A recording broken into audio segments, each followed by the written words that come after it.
Hey everyone, welcome to another episode of the Coaches Corner University podcast. I'm your host, Paul Oneid, and today is a very special podcast because I'm joined by my wife. The last time she was on the podcast, we were engaged. Now she's my wife, and now we are living in Houston, Texas for the winter. Liv, welcome back to the podcast. Thanks for having me, hubby. We're also going to be doing a Q&A with two of our friends, Greg and Vanessa. They are coaches with their company Evolve to Excel, and they're fellow Canadians. They're actually living abroad in Spain, and we were waiting for them to join, and they just joined. So we'll let them enter, and we're going to chat about coaching today. Nice little Q&A podcast. All things coaching. I think All mainly things nutrition. coaching. Yeah, I think so too. Good morning. Good morning. We're live already. We figured We're we'd just throw live. you guys right in here. Jumping right into it. Jumping right in. It's the Well, way we to have go. we were sitting here Guys, asking like, questions about you guys, like, oh, does Vanessa still compete? Like, what time is it over there? And then we're like, okay, we'll just bring them in and just start nailing you with Do it. questions. So it is 5 o'clock over here. It's 5 p.m. 5 p.m. on this side of the world. Oh, wow. Does Vanessa still compete? She does not. No, I stopped competing, I think, in right before COVID happened, honestly. Yeah. Okay. I was Okay. planning to do some competitions in 2020, and then obviously that didn't happen. And then I just like, I guess I'm not competing anymore, period. I just stopped at that point. And was that powerlifting or Olympic lifting? Yeah, that's when I was doing powerlifting at that time. Okay. But yeah, Greg, I competed. you did one last show, right? What'd you Sorry, say, Paul? sorry. Greg, you did one last show? Yeah, I did. My last bodybuilding show was like 18 months ago, Yeah. like a little over 2 years ago, and I don't have any plans of competing again. No? No. Just living the BJJ life? Living the BJJ life, which I also don't really have any plans of competing in. I competed in jiu-jitsu when I was like 9, 10, 12 years old, way back then. But honestly, I just see a lot of people. I wouldn't say a lot of people there, because it isn't a lot of people. It's a very small percentage of people who do jujitsu and compete in jujitsu who don't care if they injure the person they're competing with. And I never want to be caught in a position where someone's gripping and ripping a submission on me, and then I'm just like injured because of some stupid idiot, because it's just low risk. Sorry, High risk. high risk, low reward. Yeah, for sure. I was actually really excited to have you guys on the podcast because, especially with our current situation, like you guys are living in Spain, which is really friggin' cool. You just up and moved to Spain. And Yeah. we decided, I was like, you know what? If they can move to Spain, we can move to Texas. So we Yeah. moved to Texas for the winter. And yeah, like I will maybe just that's the first question. Why up and leave to Spain? Yeah. Well, I'll say like this. How much time do you? How long is this podcast? Yeah, man. Cole's notes, Um, Cole's notes. I would say I was probably like the instigator of all this. Tell the story. Okay, I have this like moment in my head. It was What like what do you call that?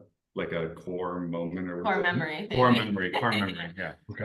We had like just moved into our house in Binbrook, Ontario, like middle of absolute nowhere. I had like cows and pigs as neighbors. And I just had this like feeling that I had to live in Europe. Like it was deep within my core. I'm just like, I have to. So I had a conversation with Greg that day and I was just like, She I was, need she to leave was, this all. she was sitting on the counter. She was sitting on the kitchen counter, and she goes like, We could "Greg, talk. like we gotta talk." And I was like, "Fuck." Oh, She did that to me once too. So yeah, I was just like, I need to know if you're willing to move someday. Because like I'm telling you, I have to do it, even if it's for a year or whatever. And he was on board. So pretty much from that point on, I was trying to make moves to be able to do that. So at the time I was still a chartered accountant, working full-time there. So then I started getting rid of that job, started getting into nutrition coaching. And then, yeah, when we actually launched our business, then we're like, what are we doing in Canada? It was really cold, obviously, you guys know. Mhm. I hated the cold, and I just felt like I didn't really jive there. Like, I don't know, I just didn't feel like I fit well. And then every time I went to Europe, I felt like, this feels like at home. So yeah, then we made the move. COVID kind of like changed things up too, because we were actually going to spend 6 months in Colombia, 6 months in Spain, and then decide which place we wanted to live.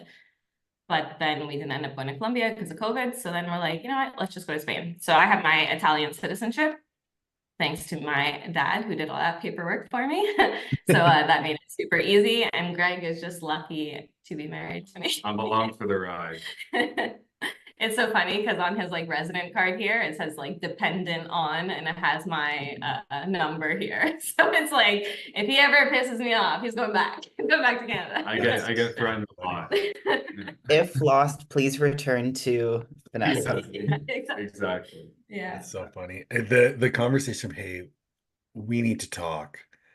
Liv did that to me when she decided she wasn't going to go to pilot school. Comes into my office, she goes, I don't think I'm happy with the life that I'm living. And I go, oh my God, are you leaving me? What's going on here? And I totally wasn't ready for it. She goes, no, no, no. But that ended up doing pretty well. Yeah. Awesome. So you guys are in Texas now for this winter?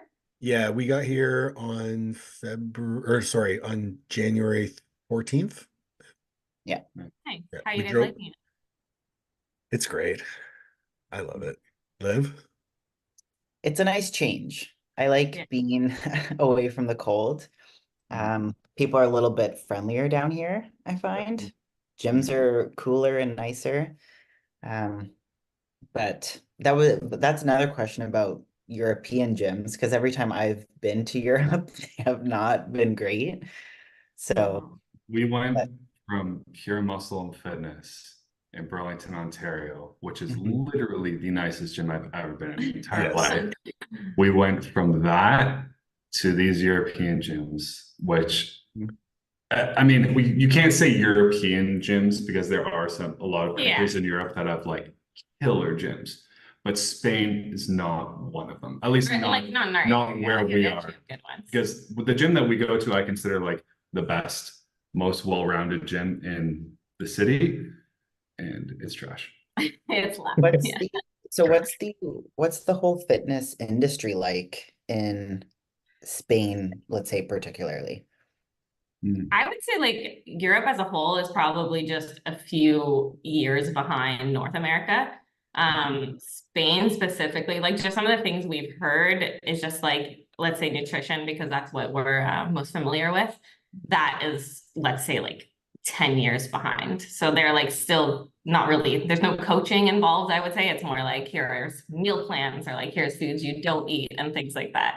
So yeah, I don't think there's like a lot of good nutritionists yet in Spain. We know a couple. Yeah, we do. Here. Yeah, we do know a couple. But I'm saying as a whole, yeah, it's like this is your meal plan. If you follow this, you'll lose weight. Yeah. It's like following it. That's the problem. I'm curious as to whether so obviously for most of the audience here is going to be coaches. I'm sure we'll get a lot of people who are tuning in because they know you guys, they know us. But I'm curious as to know, is your main demographic still North American, or are you like super international now? No, I would say it hasn't changed at all since when we were in Canada. I would say like if we give like a percentage, like 75% from Canada, United States. Yeah. And the other 25 like everywhere. Literally, like we have clients in Kuwait, we have clients in Spain, we have clients in Japan, all over the place. Very cool. That's what I've always loved about this year I got my first client from Kuwait, and I've had clients in Australia, in the UK, and it's online business. Like Liv, you had a client from the Philippines. Yeah, in Australia. So it's And so cool with online business. It got to a point where it's like we have built so many. You guys obviously know that we're big travelers. We built so many connections like all across the world that like a lot of the countries that we go to, or like the major cities that we go to, like we know someone that we can meet up in those places, and I think that is like so cool. Or at least someone we can message to be like, okay, what are the tourist traps we need to avoid? Like, where can we get like the local experience? Yeah. Yeah, that's what we're down for too. Mhm. All right, so let's jump into a Q&A because that's why we had you guys on. We listen, we've been following you guys for a while. Unfortunately, we've never met in person, which sucks. Yeah, But totally.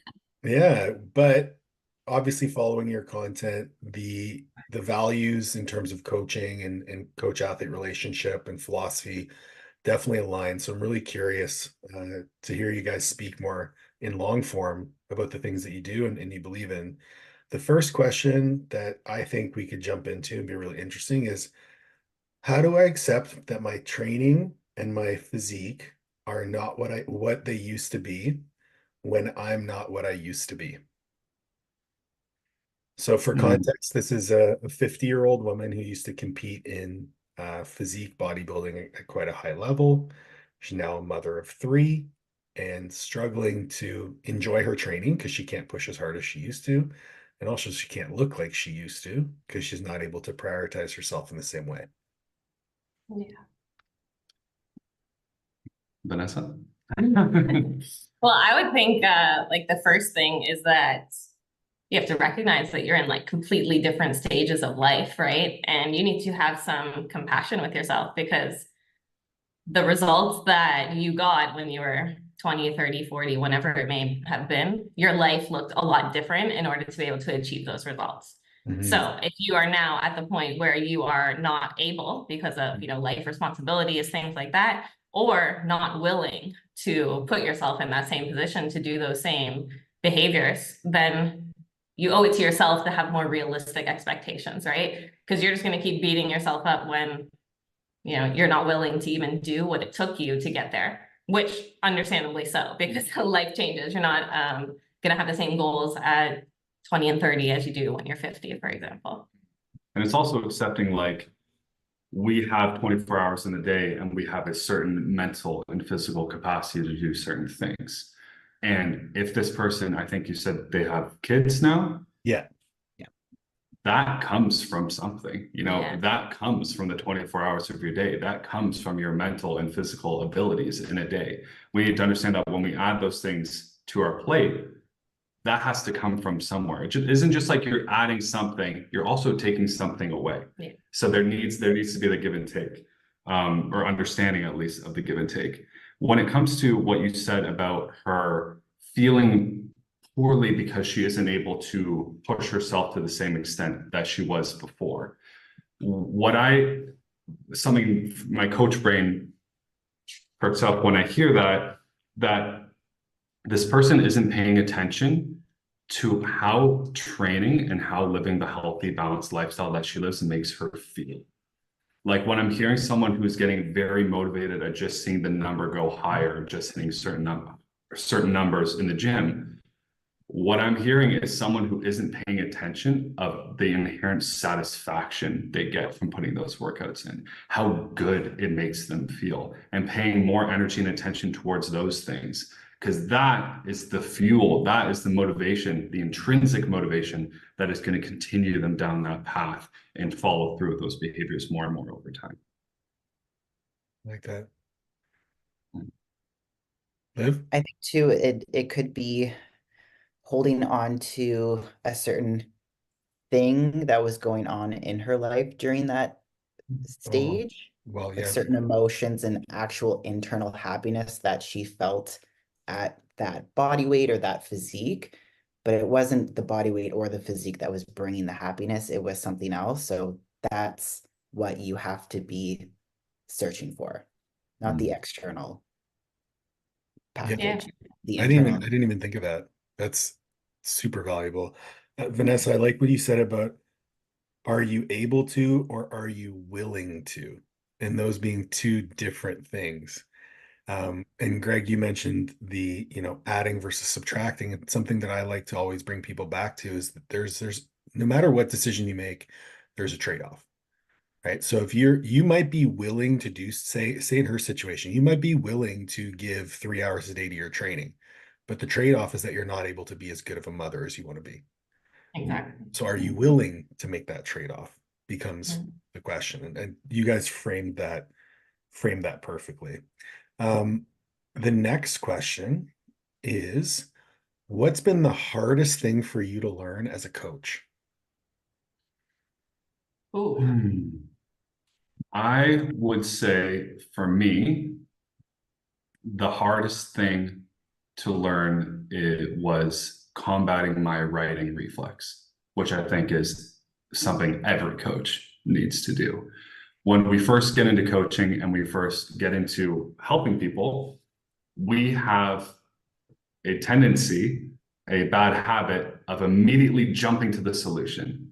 My client tells me a problem and we immediately go, here's the solution, where that isn't the most effective way to coach people. That isn't a way that is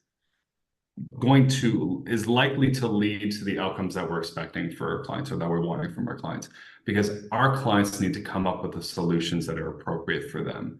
And we can look at a client and we can have tons of experience working with hundreds of clients over the years, and we can look at someone's problems and think, I know what's going on here, I know what their problems are. But the reality is that we don't, because we can have a population of people or a group of people who are running into similar issues, but the exact why behind those issues, it's going to be very unique to that person. So when we come up with solutions for our clients, the solutions need to come from them. And as a coaching perspective, we need to ask the right questions in order to help them come up with the solutions, because they are the experts of their lives. We are the nutrition, lifestyle, training experts, but they are the experts of their lives, their wants, and their needs. So for me, the hardest thing was overcoming the writing reflex, which is something that still to this day I need to stay on top of. Vanessa? I was trying to think while he was talking, and I don't know. I mean, like, I think I'm very similar because I always wanted to solve people's problems, right? Like, I'd get excited when they ask a question because I'm like, here it is. But yeah, through, I guess, our years of coaching, like, I just sometimes cringe, actually, if I see an old response from myself, like 8 years ago when I started coaching. I'm like, God, but I actually just read, I don't know who it was, I think it was Adam Grant or Steve Magnet. Okay, anyway, someone just shared that it was like, it's a good thing if you're cringing at yourself, your past self, because that is proof that you've grown and changed. And like, thank goodness, because yeah. But no, I don't think I have. I mean, do you have something that you know of for For me? you, Yeah, like the hardest part. hardest part of coaching for you is, well, I think the hardest part for coaching for you right now Is is not over providing and not diving into every single detail. for me, I have a really hard time like not touching on everything. You know, I'm like, oh, that is such a good one. I want to say something. So I'm personally right now working on just sticking to the most impactful things for that check-in and then carrying on later. Yeah. Law of diminishing returns when dealing with clients struggles. Yeah. Interesting.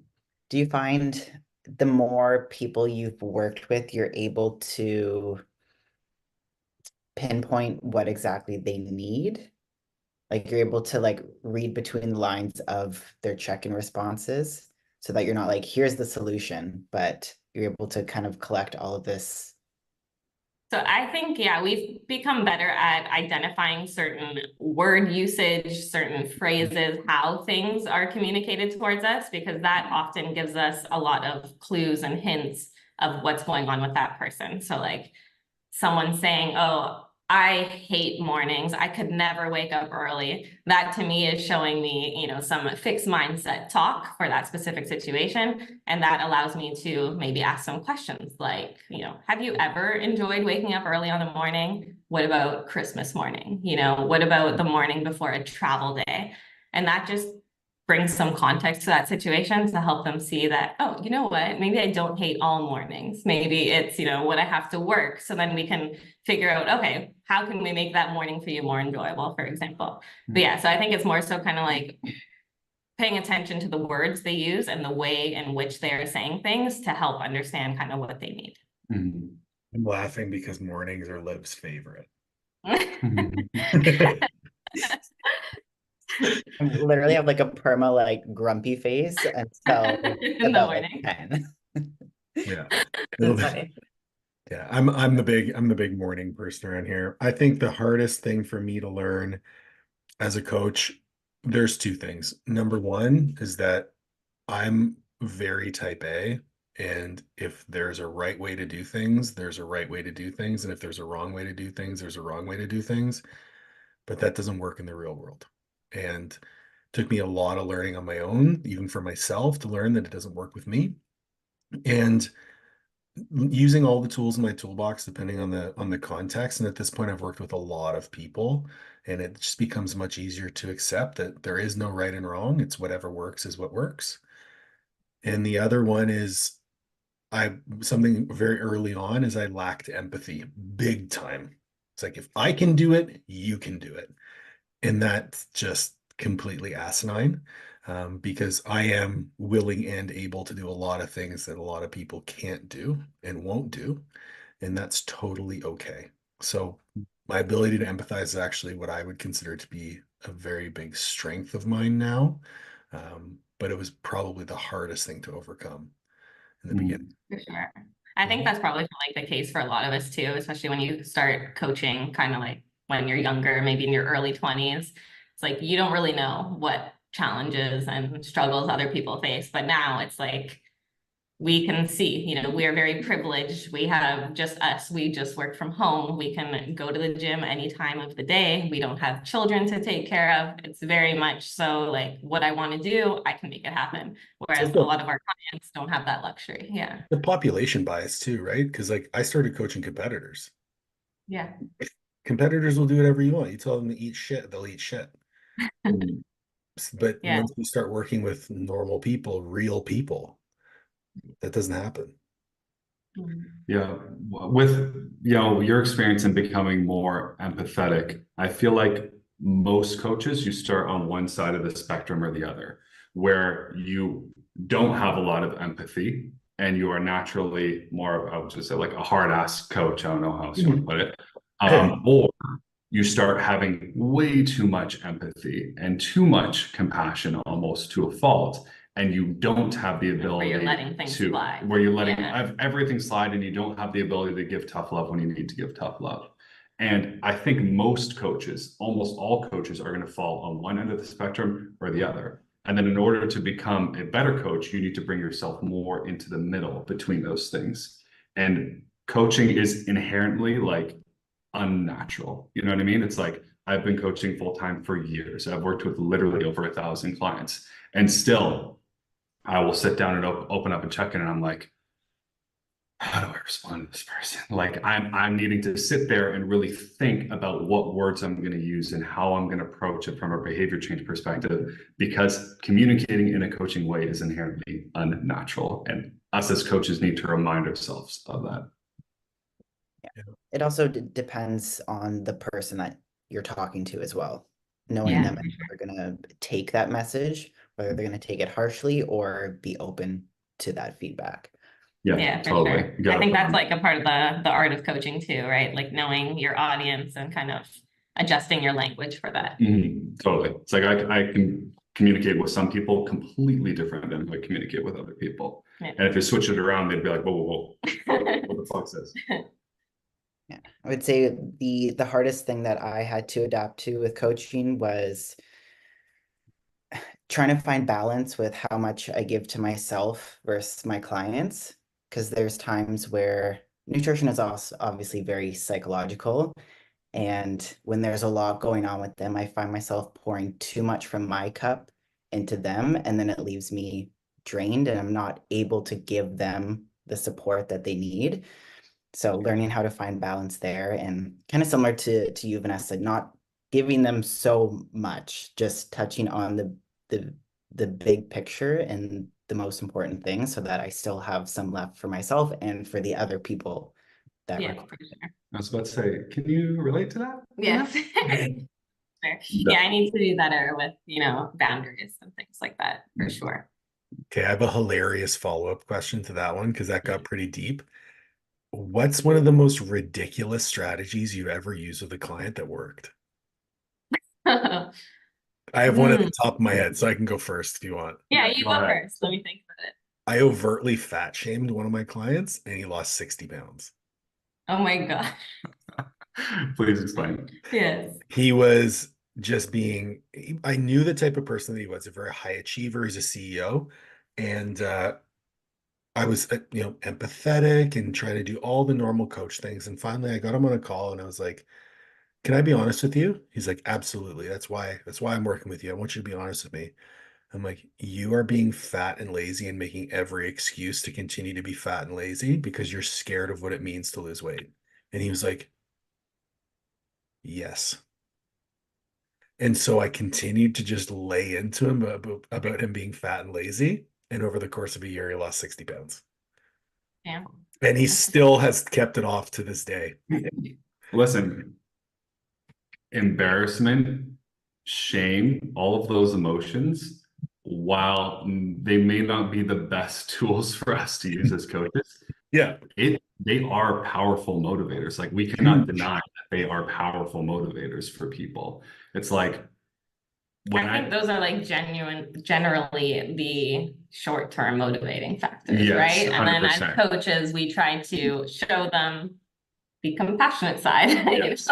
the more healthy way to motivate yourself. And positive. Yeah. And positive too. But yeah, there's no denying that it still is extremely motivating, but not necessarily something that we I want. David Goggins his ass into 60 pounds of weight loss. Okay. It's actually my biggest pet peeve about David Goggins. It's like, it's motivation through self-hate. I'm like, Yeah. Exactly. Like that's not not sure I can get behind that. yeah, not usually a long-term behavior change strategy. I Yeah. don't think I've used anything wild, so I'm trying to think. like I don't think ridiculous. I've used anything wild, but I know that my clients have come up with wild stuff and they're Okay. like, yeah. And I'm like, okay. Then yeah, like go Keep- run with it. Keep going. I'm like, I would not recommend that. I don't know why it's working, but if it's working, keep going. I'm trying to even think Yeah, what. I don't really have. I don't know. Liv, There's not too many things that surprise me at this point. No, yeah. What's that? Do you have anything off the top of your head? Not really. I'm not as harsh as you. Yeah, it's true. So I definitely hold back from saying things like that. But I definitely like encourage clients to call themselves out on their own bullshit just by like asking questions. Right? Yeah. Like the morning thing, like, is it really hard to wake up in the morning? Have you tried? Like, what lies are you telling yourself here? Mhm. Yeah. Yeah. Yeah. I think they're like with people showing themselves compassion, sometimes it's taken to the extreme, right? Where they know how to pull back, but they don't know how to push forward when they are feeling resistance. And I think that's very important that, a lot of people sometimes like the word self-compassion, maybe there needs to be another word for it, because the athlete type of people will be like, oh, screw that. I'm not being self-compassionate, this, that. And then maybe the other side of people who are more compassionate take it to the extreme where it's like, oh, it's okay. I didn't do that. It's okay. But then it's like been 3 or 4 weeks of it's okay. So it's, I think, really important to find or define that middle ground, which is like self-compassion is also calling yourself out when you're consistently not following through on those small promises that you're making to yourself. Mhm. And then knowing when to pull back, like, you got 2 hours of sleep, maybe training for the 7th day in a row isn't a good idea then. Maybe you take that one, that one rest day or something like that. So it's kind of finding that happy medium there. The thing that you were saying the other day about how implementing self-compassion is still showing up for yourself and giving yourself self-care. So if I'm using like being overly compassionate and that is a justification for not showing up and following through with what I said I was going to follow through with, that inherently is not compassionate with yourself. Yeah. Getting to yourself to do what's in your best interests and what's in your best for your well-being. Yeah. Sometimes letting yourself down and not following through with promises that you made to yourself is not something that you would want your best friend or your partner to do. Yeah, exactly. I love using that actually. Anytime like negative self-talk, not following through on things, I love to ask like, oh, how would you feel if this was your daughter telling you this? If your daughter was hating on herself, on her body or something. And it's really interesting just to get them kind of flip that. Because all of the time it's like, oh my God, I would never say that to someone else. But it's like, then why the hell are you saying it to yourself? Like, you're the most important person. So I said that to a client once and she just bawled in person. I said that to her. I'm like, how would you feel if your daughter was talking to herself like that? Just, I was like, well, Yeah. It Yeah, really helps like it put things into perspective, right? totally it hits home. And a lot of the time that has to do with like kind of beliefs about if I were more compassionate with myself, if I wasn't being so hard on myself, then I wouldn't show up. Because they're thinking that being so hard and brutally hard on themselves is the motivating factor, when in reality, that might be the thing that is holding them back. And being more compassionate is actually going to lead to the outcomes that they're looking to achieve. So sometimes a part of making that change with clients is breaking down those false beliefs that is potentially keeping them in that cycle. yeah, I like that a lot. Right. A bit more of an X's and O's question. I usually fast until noon, but I'm competing in an adventure race that starts first thing in the morning. How should I approach my fueling? Mm. Okay.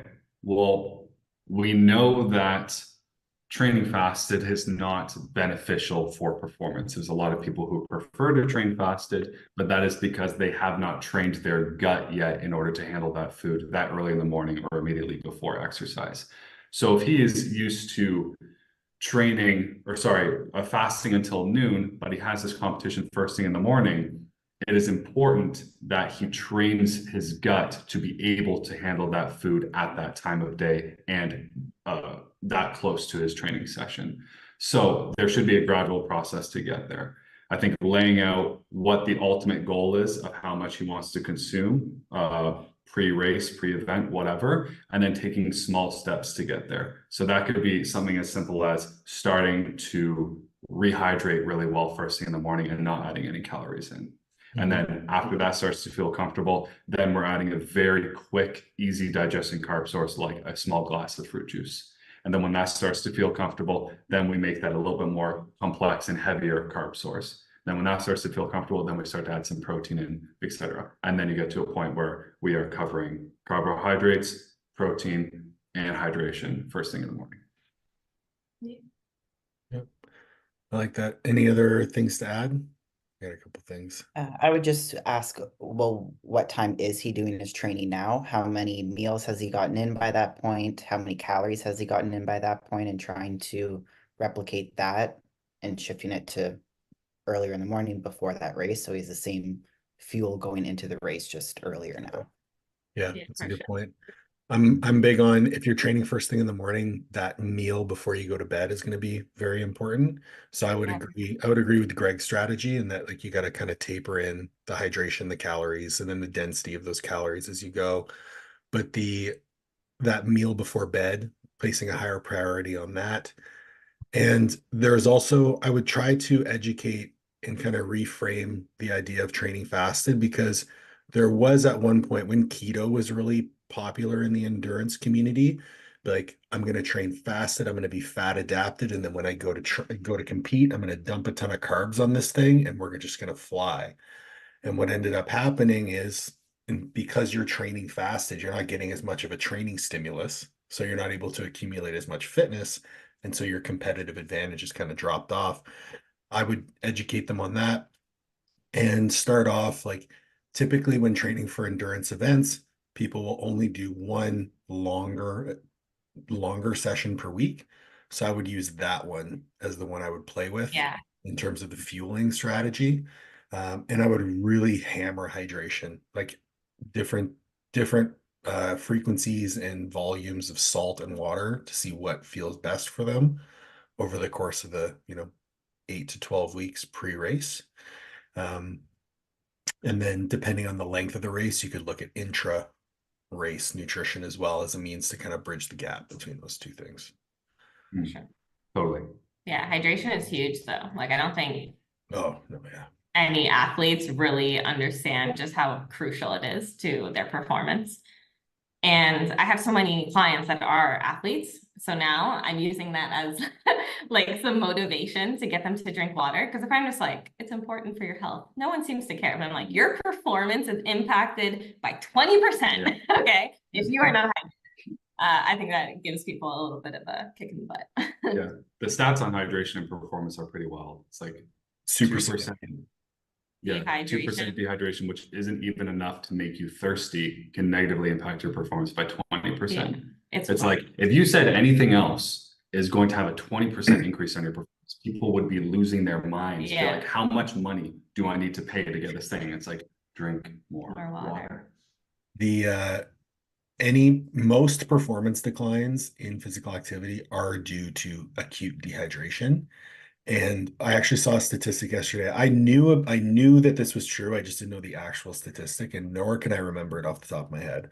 But even after a 24-hour fast, your glycogen stores are only minimally depleted, but you're going to be so dehydrated. That's why your performance is going to decline. So even if you fasted for 24 hours, but you maintained your sodium and your water intake, you probably wouldn't have much of a performance decline at all. Yeah. So sure. very, very cool. Did you guys get any questions in your question box? We gotten like not much. I can go with my phone. Is that my phone? No, it's mine. What's your phone? Yeah. I go. I don't even know if I got it. Do you want me to check your account? Yeah.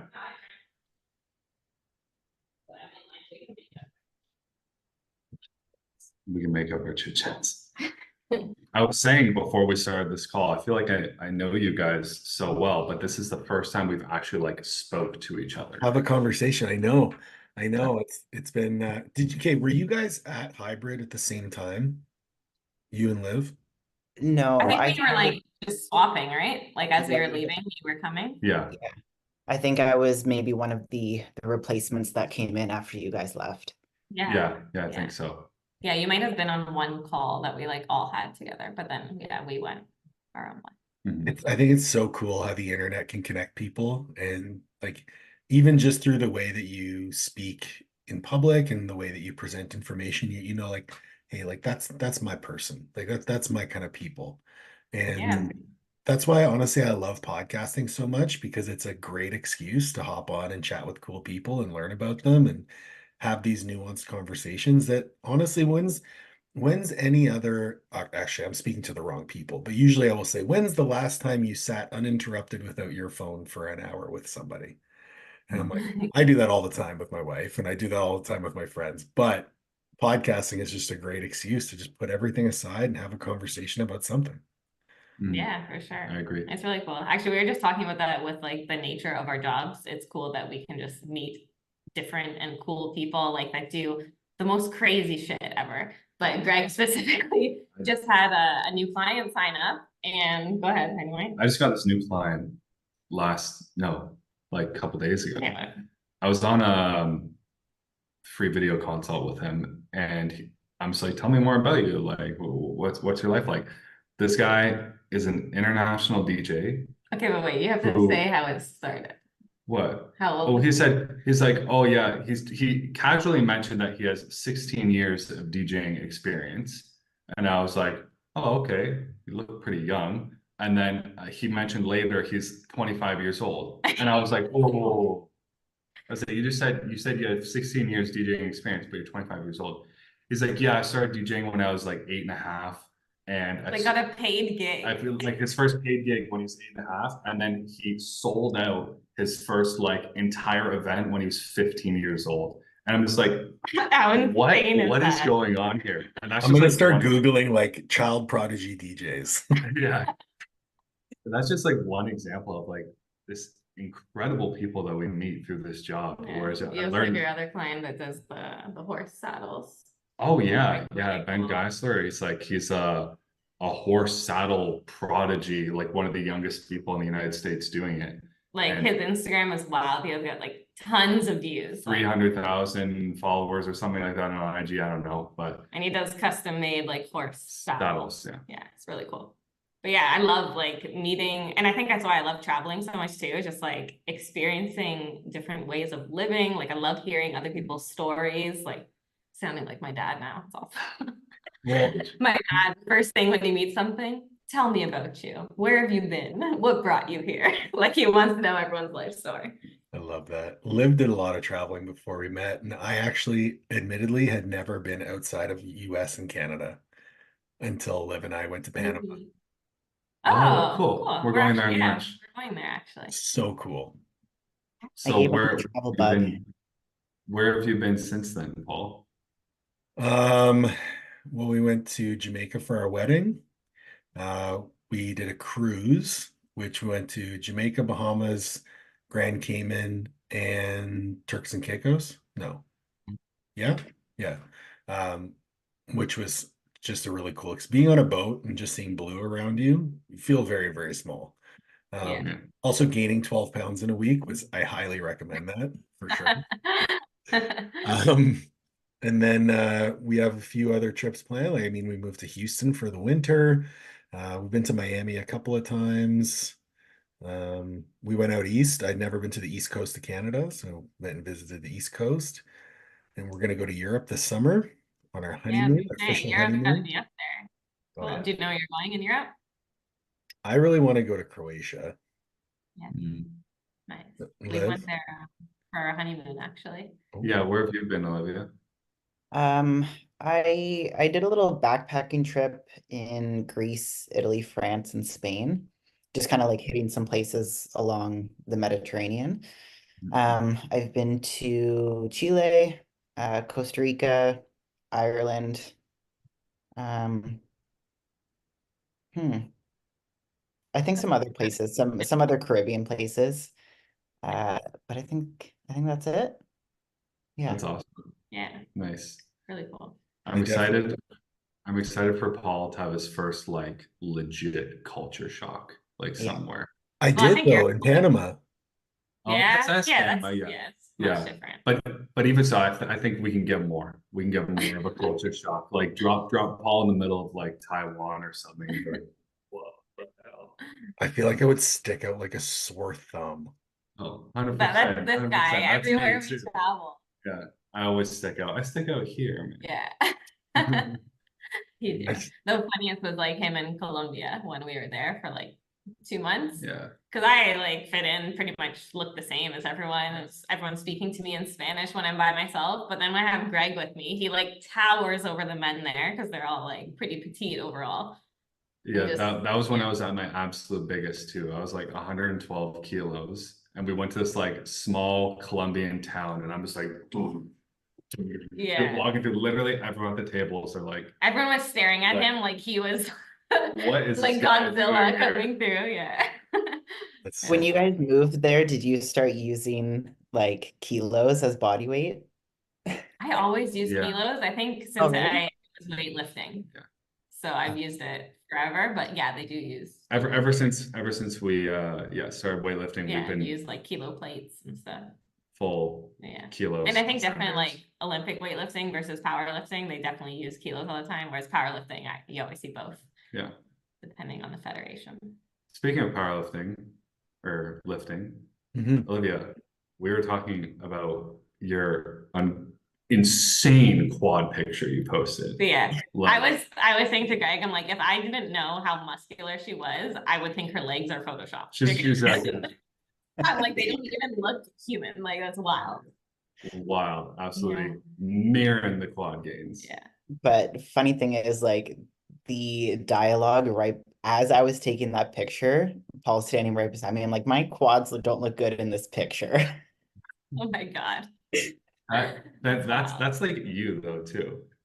Because she looks at her butt and it's like just like badonkin butt, you know? And she's like, it's not big enough. And I'm like, what like What grotesquely constitutes large big? butt do you want? You know what I mean? Yeah.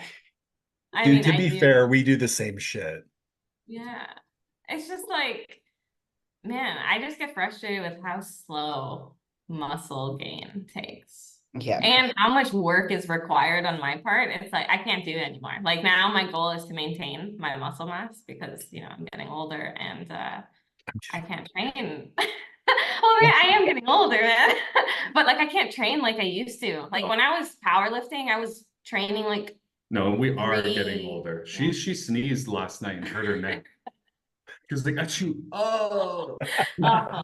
It's the worst. like this happens on a daily basis Yeah. now. But yeah, when I was I think powerlifting, it took me like 3 to 4 hours a day to train. It's like I don't have time or I think energy. with like that body dysmorphia, like saying that we're smaller than we actually are, it's like you know you're big and you're not small. It's just that the efforts that you're putting in to building more muscle mass, it feels like you should be bigger. And then that's that's how I feel. the For connection. me, especially back in the day, I actually, well, no, it's still now, I actually felt like I was a smaller human. So it's like, I'll give you a prime example. I was going through my closet after long overdue to like give a bunch of clothes to Amity. And I was collecting all these clothes and I was like, oh, why don't you like give this to your brother, like to Keep in Vanessa? mind, my brother is 140 pounds. Okay. And I had my extra large stuff. I'm So I'm like, like, my oh, why don't you brother's give gonna this to be your brother? swimming. But like in my head, I felt like her brother could wear my clothes. You know what I mean? That's like as crazy as that is, but like I genuinely walk around a population of people. It's like I feel like I'm the same size as everyone else. I'm the same way. I mean, like I'm 250 pounds, so it's not like I'm small by any means, but I still feel small. And like at the point where my body is bigger than it's ever been, so I'm like bumping into stuff. Yeah. But I still feel small. And I mean, I don't think that stuff ever goes away. And I come from a childhood where I was overweight. So I'll always feel fat and I'll always feel small. It doesn't matter. Even when I was like show ready, I'm like, I'm not lean enough. Well, And this shit I never think goes. it's Yeah. I'm sure that kind of messes with you when you're at that point, that stage in the Yeah. game, you know? Yeah. Yeah. But I mean, this is something that I think it's worth talking about. It's worth talking about, body dysmorphia, body image, because when we feel that way, it has the potential to take you down a pathway of very, we'll call them deleterious health behaviors, whether on one side of the coin where you're like, I'm not lean enough, or on the other side of the coin where you're like, I'm not big enough. Yeah. I've experienced it myself. I work with clients on it, understanding that, Vanessa, it is the long game. You're going to have to put in a ton of work to get the muscle mass that you want. And hypertrophy takes a really long time. On the fat loss side of things, like maybe it's going to take you a couple cuts to get as low as you want to go. And maybe as low as you want to be isn't maintainable. That was probably the hardest thing for me to learn as far as an athlete was that, my body fat set point where I perform and feel at my best isn't my preferred body composition. Yeah. So I think that's like a mature thing, like a mature athlete thing that you need to recognize, right? Like your healthiest body or the body that you feel your best in is not necessarily going to be the one that you look your best, and you shouldn't compromise your health or how you're feeling just for aesthetics, right?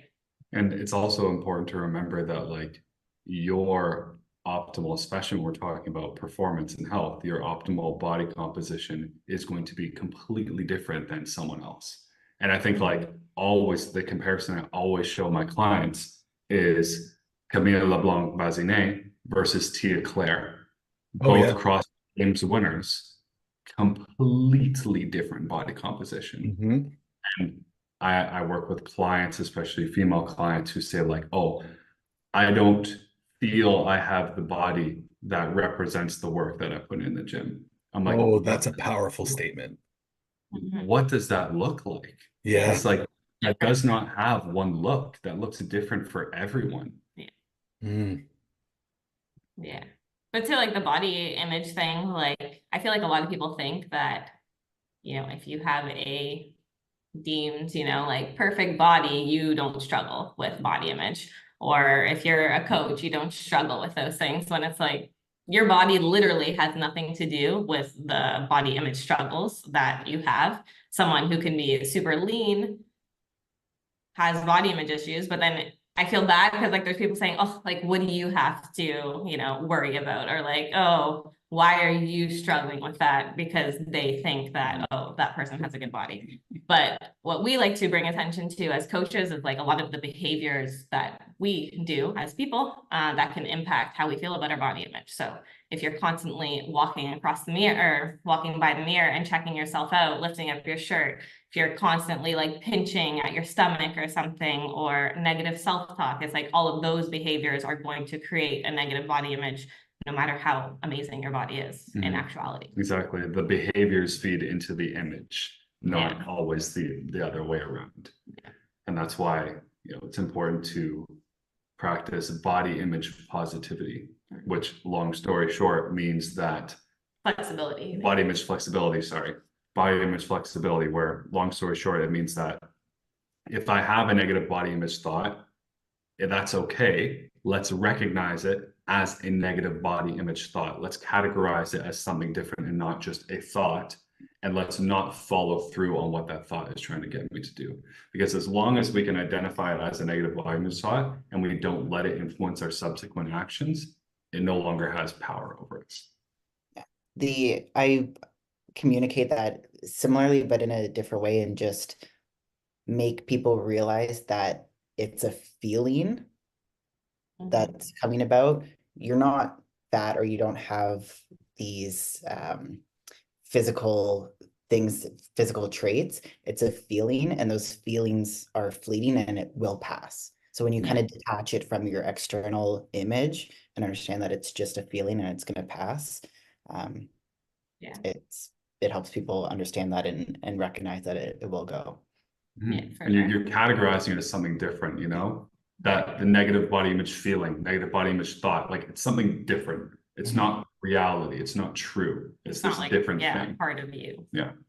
Seems to be a common theme in our conversation where we're choosing the language that we use with ourselves very carefully. And that's something that I've become, especially in the last few years, more and more aware of my language and how I speak to myself and how I speak to others. Because at the core of it, our language is the way that we conceptualize the world around us, right? It's how we describe our world. So if the words that we're using to describe our world are negative or are, you know, potentially harmful to our mindset, that's going to be a habit and a reflex that gets built where you develop this negative filter over everything you see. And, you know, maybe I shouldn't be checking out how lean I am after every poop I take. Maybe I shouldn't. But no, I love that. Did you find any questions in your question box when you looked? Literally nothing. We had a quiet down Instagram, guys. Honestly, I find when I don't ask people for questions, they have all the questions in the world for me, and then when I propose an opportunity to ask questions, I think that box is intimidating. I've had Q&A days where I have no questions asked, and I've had Q&A days where I have like 25 plus questions, and there seems to be no like rhyme or reason, like what dictates. It's just like social media. I think it is something to do with the social media algorithm, because it's the same. It's like once I'll either get like one or two or a whole bunch, and it's once a couple start to come in, then so many. It shows it to more people. Okay, well, you know what? We're gonna jump into some quick hit questions. There was a question. Okay, yeah. Right. I'm planning to start a cut, but still want to prioritize my legs. Should I have a larger deficit on rest days and upper body days and have a higher calorie carb day on leg days? Not necessary to do that. Do you want to go? No, you can go. No, I don't. Well, I think I might approach this from a little bit of a different perspective. I first would want to know what this person feels is going to be the most sustainable thing for them. Because at the end of the day, whenever it comes to making changes like this, it comes down to sustainability. So even if something is better on paper, according to our understanding of nutrition, performance, knowledge, what is optimal for muscle gain, muscle retention, etc., if it is inherently unsustainable for the person, then I'm not interested in implementing it. Yep. And that goes with my coaching also. So that's the first thing that I want to know.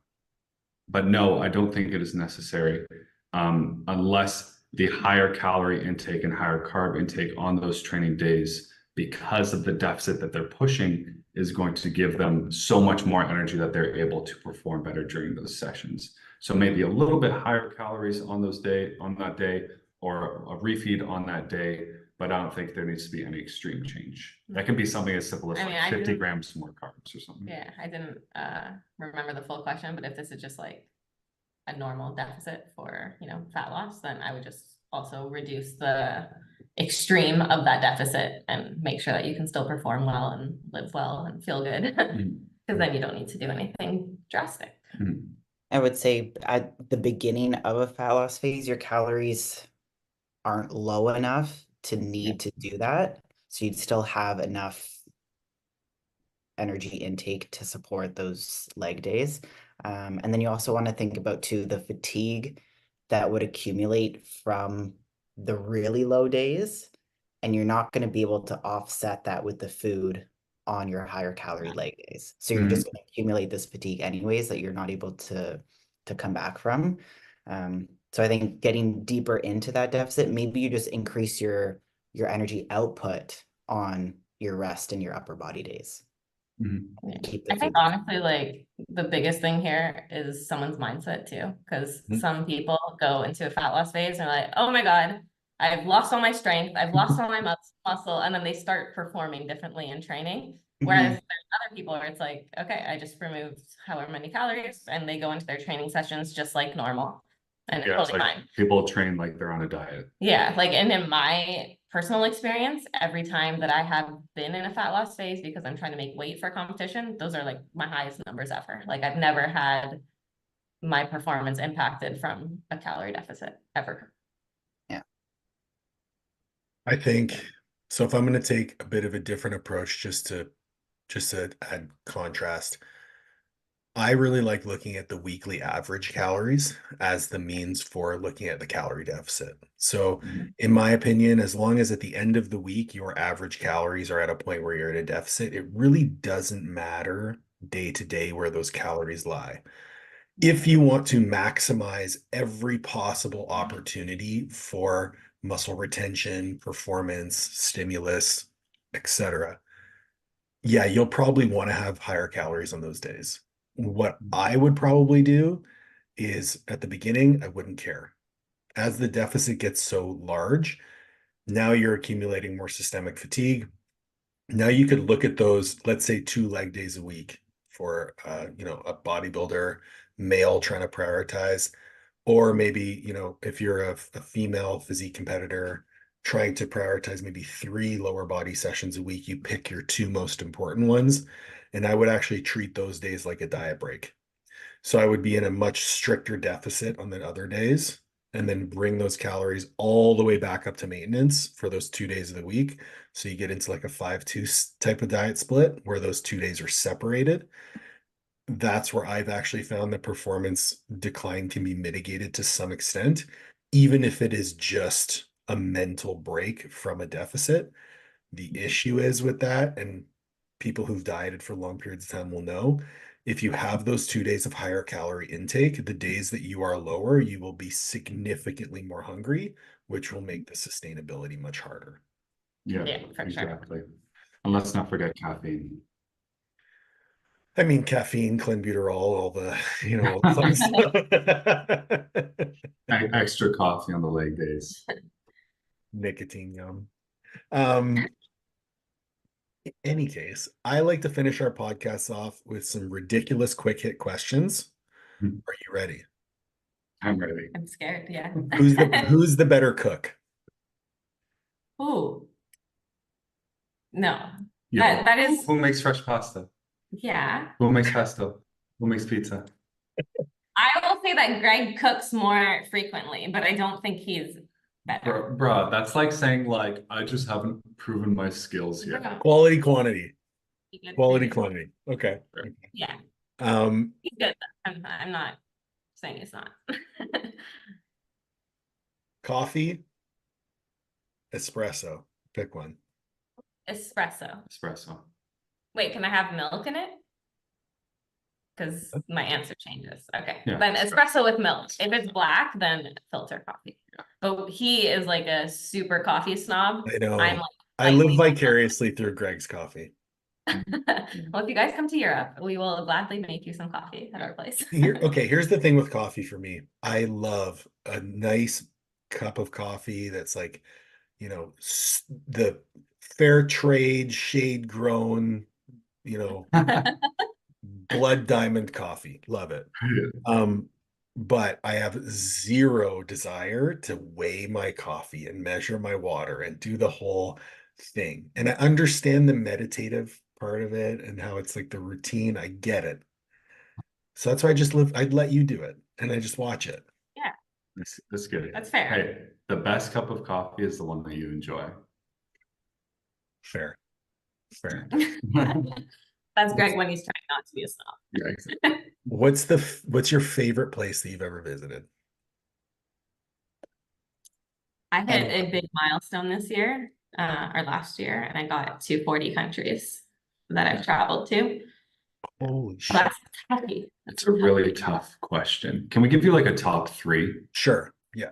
I can think do we top did three. this the other day, didn't we? No, we did like if you could only travel to Oh yeah, places. we we always play hypothetical games with each I other. will give you one from like 3 different continents. Okay, so Europe is Italy because I just am obsessed with More it. specifically, Riva del Garda Riva del Garda. in northern Italy, incredible. Mhm. I loved Colombia Mhm. and Korea. South Korea was awesome. Mhm. I thought you were going to Okay. say North Korea. Yeah, they let me in. That's awesome. My answers are going to be very similar in that. yeah. What are you talking about? Okay, go ahead. I thought Iceland was going to be up there. Yeah. So like maybe no. I think Riva del Garda, Italy. I think Tokyo, Japan, rather than South Korea for you. And then I would agree with Colombia. Okay. Okay. I wrote all those down, added to my list. Did Yeah. Hell yeah. Yes, you did. What is your favorite music to listen to together? Oh, Latino. Latino, vive Latino. Fun fact, I do not listen to music ever. Yeah. Like ever. I used to train. We have a gym in our basement when we were in Canada, and I used to train in pure silence. Like a psychopath. Like Greg Very literally Russian of you. I'd come downstairs and it's just like dead silent. She's just like this on the bench. just I'm just like waiting in between it's sets. like, what the hell? Like, what is going on? Channeling your inner Eastern block. Yeah, I guess so. Totally. She needs a cigarette and like a tea, and then she'd be full A blown. matching I Adidas think it's vodka, but sweatsuit. yeah. Yeah, exactly.